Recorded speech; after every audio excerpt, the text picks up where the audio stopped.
વડનગર શહેરમાં આવેલ સરસ્વતી વિદ્યા મંદિર ખાતે આજે ધોરણ 10ના વિદ્યાર્થીઓનો વિદાય સમારંભ યોજાયો। વિદાય સમારંભ દરમિયાન શિક્ષકોએ વિદ્યાર્થીઓને તિલક અને મોં મીઠું કરાવ્યું। ત્યારબાદ ધોરણ 10ના વિદ્યાર્થીઓએ સ્ટેજ પર આવીને પોતાની વસ્મી વિદાયની પ્રસ્તુતિ આપી, જેમાં એક વિદ્યાર્થી કહ્યું, પાનઘર આવીને આવી પરંતુ આપણી વિદાય આવી ગઈ। વિદ્યાર્થીનીએ જણાવ્યું કે વિદાયમાં સુખ અને દુઃખ બંનેનું સંયોજન છે।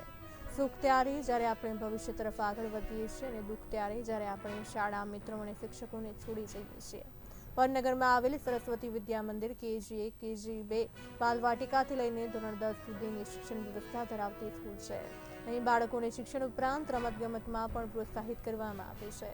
વર્ષ દરમિયાન સ્કૂલમાં હાથ ધરવામાં આવેલી વિવિધ એક્ટિવિટીઝમાં શ્રેષ્ઠતા દાખવનારા વિદ્યાર્થીઓને ઇનામ આપવામાં આવ્યા। અંતે સ્કૂલ તરફથી ભોજનની વ્યવસ્થા પણ કરવામાં આવી હતી।